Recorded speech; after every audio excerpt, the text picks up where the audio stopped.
Adım Fahri Saylak, Diyarbakır Arıcılar Birliği Başkanıyım. Aynı zamanda Türkiye Arıcılar Birliği'nin Merkez Birliği Yönetim Kurulu üyesiyim. Gerçekten sizler de görüyorsunuz burada çok zor şartlarda, işte banyosu olmayan, temiz suyu olmayan, tuvaleti olmayan, yani çok zor şartlarda, elektriksiz bir ortamda yaşamını idame ettiriyorlar. Şu kadar meşakkatten sonra aldığımız balı satamıyoruz. Niye satamıyoruz? İşte televizyonlarda görüyorsunuz. İşte televizyonlarımızın kanallarının çoğu açtığımızda artık tiksindirici, tüketici tarafında da beğenilmeyen, kabul görmeyen ama mütemadiyen devam eden, sürekli devam eden işte 5-6 kilo 100 lira. En son olmadı araba veriyorlar, taksi veriyorlar üstüne. Bilmiyorum daha ne verecekler. Tabii tüketicinin de kafası bir şey anlamaz oldu. Yani ya bu nasıl bal? Yani bu ölüyü mü diriltiyor da? Bu ne biçim şifa? Yani onların da kafası bunalmaya başladı. Şimdi tüketicimizi de kaybetmek durumuna geldik. Biz diyoruz ki kesinlikle işte şikayet edilmesi lazım. Tüketicimizin de bilinçlenmesi lazım. Tüketicimiz nasıl bilinçlenir? Bakın, şikayet mekanizmasını iyi çalıştırmak lazım. Şu anda 174 gıda hattı vardır. Herkes şikayet etsin orada. Aldığı balları da daha önceleri faturasız gönderiyorlardı bu kanallarda pazarlama yapan firmalar. Firmalar kapandı. Bakanlık tarafından bizim şikayetimiz tüketicinin şikayeti üzerine kapandı. Tüketiciyi iyi bilinçlendirmemiz lazım. Bence bu tüketici birlikleri de veya dernekleri de tüketiciyi iyi bilinçlendirmek lazım. Belki bir kamu spotu yapmamız lazım. Yani bal nasıl alınır, nereden alınır, markalı alınır. Markalı ballarda da diyeceksiniz ki sıkıntı yok mu? Var.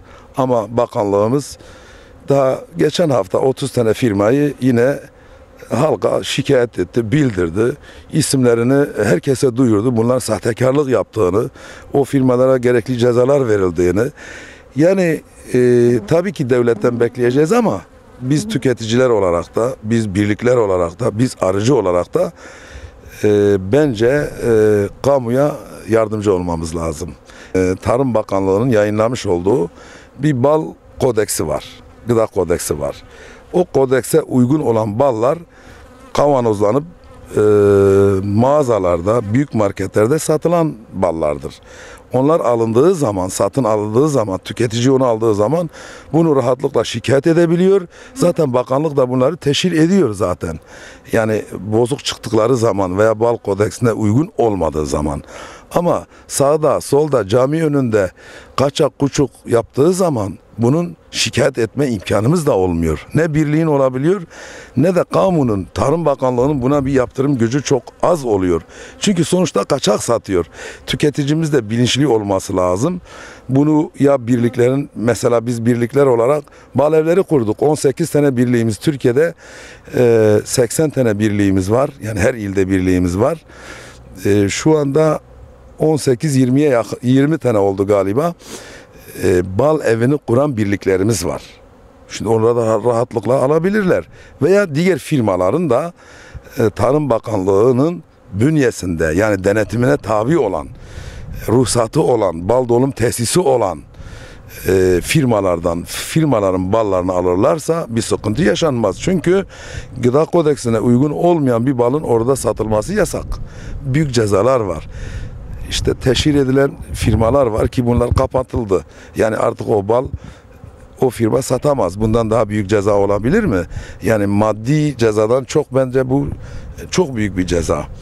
Ama biz tabii mesela Avrupa'da bir gıda firması eğer bozuk bir gıda tüketiciye sunarsa bir daha gıda üzerine bir işletme açamaz. Keşke bunlar da belki ileride bizim ülkemizde de şey olur. Yani sahte bal satan bir daha başka bir ad altında sahte bir bal satma şeyi alamaz. Yani ruhsatı alamaz. İnşallah bizde de olur. Biz ondan, ama bu adım adım olur diye inanıyorum. İyi bal üretene iyi fiyat verin. Kötü bal verin, yani standarda uygun olmayan balı almayın. Biz almıyoruz diyorlar. Almıyorlar ama sonra onlar da yurt içinde tüketiliyor. Veya yakalanan ballar imha edilmiyor bazen. Yani işte Atatürk Orman Çiftliği bazen bal alıyor, bir rekabet oluşturuyor. Başka da rakip yok. Yani Türkiye'deki bal fiyatının belirlenmesinde bir ölçüt yok.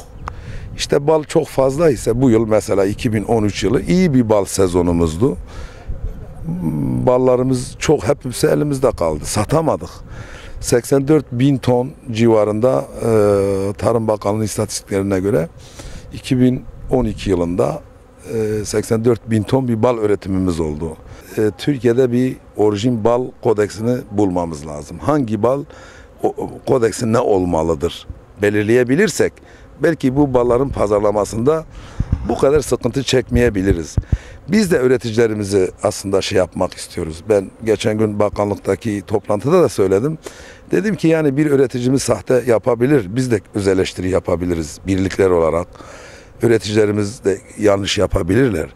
Biz onu men edelim arıcılıkta. Bir defa, iki defa, üç defa yapıyoruz. Birlikten atalım. Birlikte kaydını silelim. Bizim öyle bir gücümüz yok. Zaten birliklerin bir gücü yok. Ne maddi gücü var ne de bu tür bir manevi gücümüz var. İşte Diyarbakır'dan buraya geldim. Üreticilerimi ziyaret ettim. Sorunları nedir? Onlarla 2 gündür tek tek görüşüyorum.